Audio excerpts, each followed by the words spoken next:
Hello everyone and happy Rule of Wolves release day!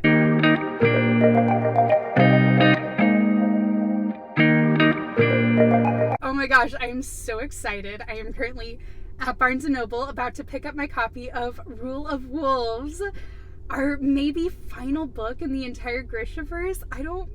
Okay, I can't cry yet. This is going to be my Rule of Wolves reading vlog. First things first, I am going to say I will not be doing any spoilers until the end. So if you are worried about spoilers, this whole beginning part is just going to be my reactions to the book. I'll try not to put any spoilers, and if I do think anything is spoilery, I'll put a big spoiler warning. I'll put a spoilery review at the end that will be clearly marked. So that's the first thing. Today I am going to be trying to finish the entire book today, just because I know I'm not going to have time tomorrow. Because it's my birthday tomorrow. I do still have 100 pages left of my King of Scars reread, so I'm gonna be finishing that up first, but I had to get to Barnes & Noble right when it opens to pick it up because I need it in my hands right now. So let's go!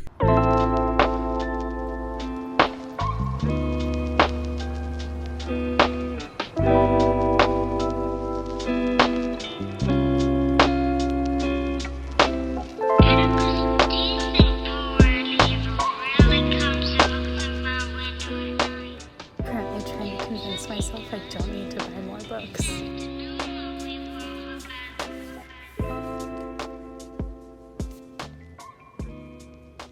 Oh no. Okay, I got my copy. I'm so excited. She is thick and I'm so excited about it. I also, y'all, I'm a mess. I literally ordered it online because I was if I order it, I just have to walk up to the counter and pick it up and I won't be tempted by other books. I did treat myself a little bit. I mean, it's my birthday tomorrow. And I got Lost in the Neverwoods by Aidan Thomas. I loved his first book, so I'm very excited to read this one. There is a lady watching me vlog right now. And you know what? No shame. Whatever. And then I also got We Free the Stars by Hafsa Faisal. This is the sequel to We Hunt the Flame, which is a fantasy book that I just absolutely loved, so I'm excited to read the sequel. I think it's just a duology. I'm trying to remember. I can't remember fully. Okay, I am going to go. I'm going to finish King of Scars, and then we are going to start this book. Okay, so I just finished my reread of King of Scars. And first of all, I do want to say, so I know I just said there's not going to be any, or I'll mark spoilers for Rule of Wolves. This is going to contain spoilers for all the other Grishaverse books because this is the 7th book in the universe. I don't know how to talk about this one without spoiling. I don't know how to talk about this one without not giving any spoilers for any of the other books. That's impossible. This is going to contain spoilers for all the other Grishaverse books. I will be marking spoilers for this book. So just finished King of Scars. I'm so excited that I get to immediately jump into Rule of Wolves because I remember finishing this the first time that I read it when it first came out and being what? I have to wait how long after that ending? It is such a good cliffhanger ending. I have a lot of theories of things that could happen. So first of all, let me just say my wish list for this book. I wish that we get to see some more crows. I would love to see Pirate and Nej. That is the dream. I would love to see Jesper and Wylan. I feel the two of them could make appearances, especially because Jesper said he wants to learn more about his Grisha power, so I would love to see the two of them. And Pirate and Nej. I just really want Pirate and Nej, and I want her and Nina to see each other again. I am very excited because Nina obviously has a type of tall, strong-headed Fjordans. It's her type. So I'm excited to see how that develops and how she kind of deals with that in the with the loss of Matthias. Zoya, Nikolai, the two of them. I love their pairing. Like, they have my favorite type of dynamic where they're both kind of like snarky to each other. And you have like puppy dog golden retriever boy. You have Zoya, who like is so like hard and is like such a stabby girl. Y'all know stabby girls. Those are my favorite types of girls in books. I also forgot that because in like King of Scars and in this duology, our characters are older. Like Nina's the youngest and she's 18, so it is kind of bordering on the more like new adult, just in terms of like the plot is a lot more complicated and it has a lot more of that like political intrigue, which I always love political intrigue in my books. I'm excited to see how the dynamic between Nikolai and Zoya that changes with Nikolai being like now maybe engaged. So and I really hope we get I know this is on Katie can't read, my girl, been texting each other during this. I know this is on her wish list too, and I just want to see more David and Jenya. Oh, I feel like there's gonna be an appearance with Alina. I feel like there's already mention of her in the first book in King of Scars. I feel like there might be something. Like, I would just love a little appearance of her. I miss her. I know people don't really love Alina. I love Alina. I miss her. I'd love for her to make just a little appearance. Yeah, with that, let's get started. Hi, so I'm about 150 pages in and I just needed to check in because it's so good. King of Scars was like all build up. This is just been action like the entire time and I am thriving. First of all, I love Leigh Bardugo, her writing when it comes to the mutual pining and just the yearning.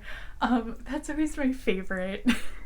Is the yearning in the characters. I love it. And we have a lot of that going on. And then on top of that, just the lore is so heightened. Like, all of the stakes are so high in this one. And it's so good. I'm like terrified because I have a feeling I have a couple predictions of things that may happen, and I'm scared because if they happen, I'm not going to be okay. Loving it so far. Loving it, but scared. Cautiously loving it. I'm crying over something. And it's not even for me. I'm very excited for Katie to read this part of the book. That's all. Hi, so I just reached the halfway point and I went through so many emotions in the last 3 chapters. I still don't know how to process them. I had to take a solid half-hour break just because there was so much to process. So first of all, this book, the pacing in it is immaculate, like just so good. This is probably the best paced book of like all the books in the Grishaverse. There is so much action, but I'm also getting so emotional just because there is so much happening. Because all of the characters are characters that we like know and love from the previous books, like there aren't really any new characters introduced both in King of Scars and this one. It just makes the attachment to them so much more, which stresses me out so much more because things can happen. One thing I love about Leigh's writing, both in like this one and in all of her other books, is the like foreshadowing where it's so subtle, but like once you know what happens, it's so cleverly done. And this one like is no exception to that. Like there is so much like foreshadowing, and the payoff, that is like the biggest thing with foreshadowing, is like if I can like call it and the payoff is like, okay, yeah, it's exactly what I expected it to be. What was the point of it then? But the payoff for the foreshadowing is so good. Anyway, I can't even say anything else because I'm just so emotional. I'm going to finish this tonight. I didn't think I would. Happy birthday to me. Let's go. I'm not rude. It was rude, Leigh Bardugo, and you didn't have to do this to us. This is probably an awful angle, but I don't care because I can't get it. I'm really upset by something that just happened. Spoiler warning right now, because I can't even. They're going to Kaz. They're going to Kaz. That is why I don't intend to ask. I happen to know someone who can help with this particular kind of negotiation. Negotiation? It means we're gonna steal it. They're going to see Kaz. Oh my god, I'm freaking out. We get Kazbrecker. I've missed that boy so much. The only thing that can make me somewhat okay after what just happened. Anyway, end of spoiler. I wasn't sure if I would finish it tonight, but I'm gonna finish it tonight because there's no way I can stop now. Everything in this book is so interconnected with the rest of the Grishaverse, and I am very emotional. I haven't talked a lot about Nina because Nina makes me emotional. She's my favorite character. She still remains my favorite character in this book. And she's just an absolute queen, an icon. I adore Nina Zenik, and my heart just hurts for her so much, and I just want her to be happy, and I really hope that Nina Zenik gets to be happy, because she deserves to be happy. She really does. Hi. It is 4 o'clock in the morning, and I just finished Rule of Wolves, and I'm not okay. I'm gonna film something more comprehensive at not 4 a.m., but my initial just finished thoughts are, considering King of Scars is probably my least favorite of the Grishaverse books, this is contender for new favorite. Just the characters, the battle scenes, the overall pacing of it. It gave me so much that I wanted. It hurt me so much. I was not okay several times when reading this book. That's all I really got right now. But good stuff. Passing this on to not 4 a.m. Catherine. Hi, so it has been over a week since I finished Rule of Wolves, and I am finally here to give you my full thoughts and opinions. So first I am going to start off with my spoiler-free thoughts. First of all, I definitely enjoyed this so much more considering how much I didn't like King of Scars. King of Scars was not my jam.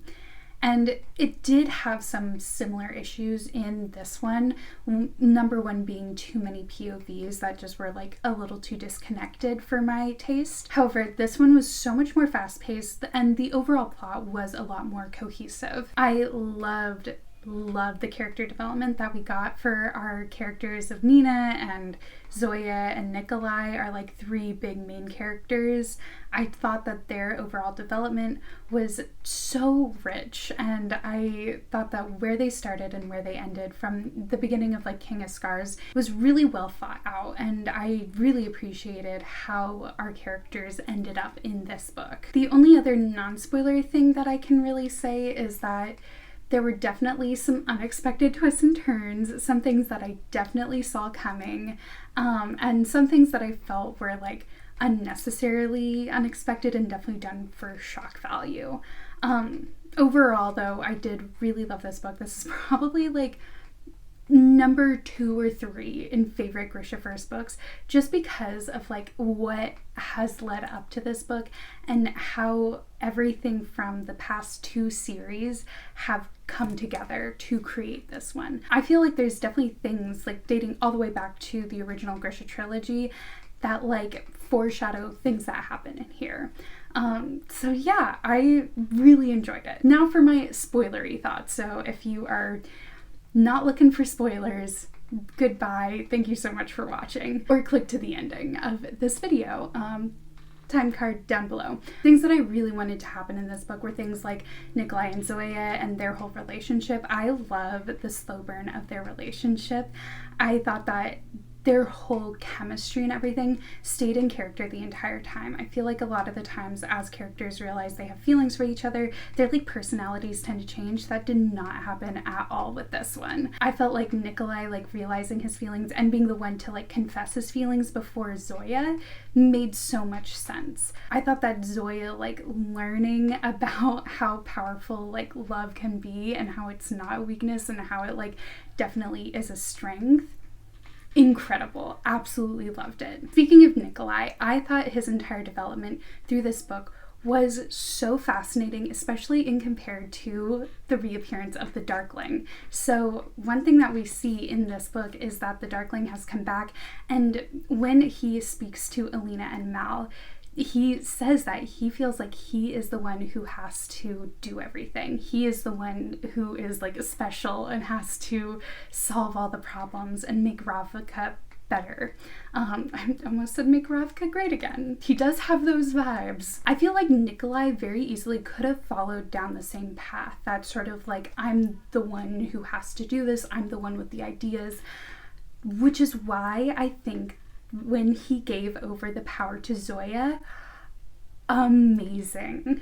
Him giving the power to Zoya just kind of like confirmed the fact that he is the right person to help rebuild Ravka from what it was. Because he is able to step away from the power and give up that power, like he definitely is a parallel to the Darkling who is unable to give up that power. Speaking of the Darkling, if you've ever come to one of our Grishaverse Readalong like live shows, you know I don't like the Darkling. I think he is a fantastic villain though, and I think he is a wonderful character overall. I don't like kind of what the fandom has turned the Darkling into, and what I loved about this book is it kind of was Leigh Bardugo being like, y'all need to calm down. Yes, I get that the villain is hot, and yes, you are supposed to be like attracted to him. Like that's one of his like, I mean, attractions is that he makes you feel special, and people like Alina, Zoya, Genya, they're attracted to his power. However, in this book, like you have Zoya and Genya and even David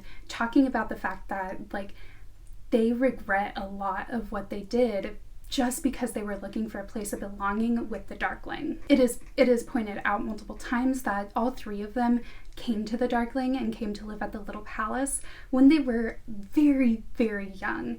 Like Zoya was like 9, I think Genya was like 5, and he like groomed them. He made them feel like they needed to rely on him and his power. There is a Genya moment in here that I just absolutely loved, and she talks about the fact that everyone, when they're like villainizing the Darkling, they mention how he like killed a ton of people, but they seem to ignore the fact that he allowed the king to sexually assault her for years and did nothing about it. Even though he was supposed to be the one who was protecting all the Grisha. He was supposed to be the one who was looking out for them. But he was willing to make those small sacrifices of other people if it meant that he got what he wanted. I did like the Darkling's POV. I don't think we needed quite so many chapters in his POV, and that was one of my biggest complaints, is when we get to part 2, we get 2 added POVs, the Darkling and Mayu, who was completely unnecessary. We did not need Mayu's perspective. It was 100% info dumping that could have been taken care of with Tamar coming back and like giving them all the information of what happened. Like we did not need 4 or 5 chapters that like were put in at very dramatic moments that just made the book like come to a standstill. I definitely skimmed those chapters. I didn't think they were necessary. One of those dramatic moments, of course, is the death of David. Here's my thing with David's death. I'm not someone who has a problem with killing off characters in books. I think when we look at things like Cricket Kingdom, the death of Matthias, like that death is earned. That death I feel is necessary and important. However, why did we have to kill off David? Leigh Bardugo definitely has like a track record with this, dating back to like Rune and Rising, where she introduces characters and makes them important only to kill them off. And that kind of happened in this one. David was very much a like side character. They're kind of for Genya. They're because we like love him and he's a great part of that Grisha tribute, the word that I cannot say. However, it wasn't until this book that we really get to see more of his personality. And I think that she 100% did that just so that the death would be more impactful. I honestly think it would have been more impactful to see him maybe, I don't know, like get injured, go blind or something, in a way that then he has to learn to work with his like Grisha ability around that disability. I feel like that would have been way more impactful, because the death honestly just felt like it was there for shock value and to like help Zoya like realize some things. I don't think it was necessary. Going off of like Zoya's development, I thought that she definitely had the strongest development in these books for sure. I love Queen Zoya. Queen Dragon Zoya. Like, does it get much better than that? I just absolutely loved her overall development. I thought that everything that she went through, everything she gained was earned. Yeah, I don't really know what more to say about that other than I loved her story arc. Nina's story arc I also loved. I loved her and Hana's relationship. I love that Nina did get happiness in the end. You saw earlier in my vlog, that's something that I just really wanted. I wanted Nina to be happy, especially after King of Scars, where all she wanted was to die. That's like all she wanted. I'm gonna cry. That was like Nina's big thing, was she just didn't understand why she was still alive when so many of her friends were dead. Both like Matthias, also like so many of her friends from when she was a child at the Little Palace, and she is constantly surrounded by death as she is learning her new Grisha ability. I think as she gains her sense of purpose in this second book, in Rule of Wolves, she becomes so much stronger, and you see her like growth. In Six of Crows, she is loud, she is silly, she is fun, she is bold, and she doesn't lose that in this book, but you see her mature so much more. My biggest complaint with Nina is that she stays tailored and then she becomes Queen of Fjorda. Listen, I love Nina. She is my queen. However, I feel like I would have rather seen her and Hana become like spies and like infiltrate Fjorda in that way.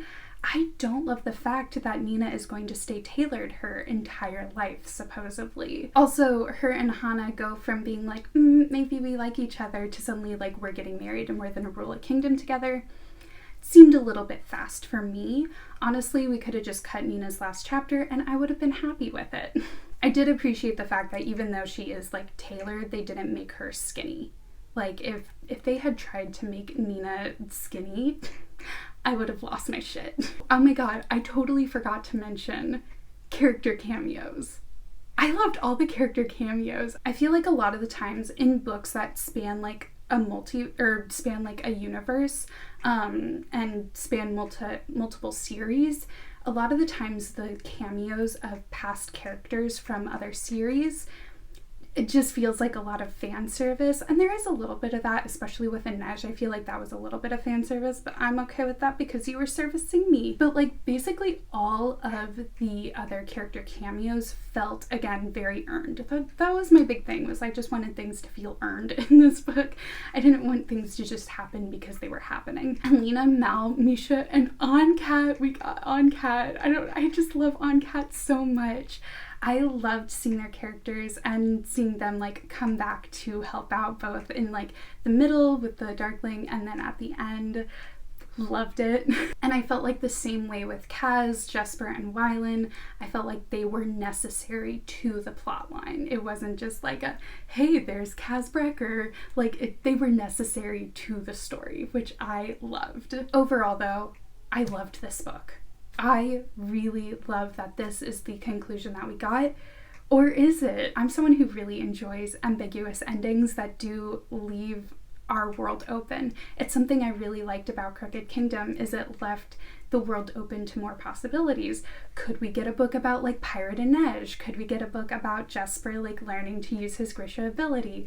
I love endings like that, and this one left us with that, where there's so much more possibility of maybe future books, maybe books written in like the future of Ravka with Zoya being queen. I would love to see that. I would love to see Zoya, Genya, and Alina team up once again. I really do hope that Leigh Bardugo decides to write more books in this universe.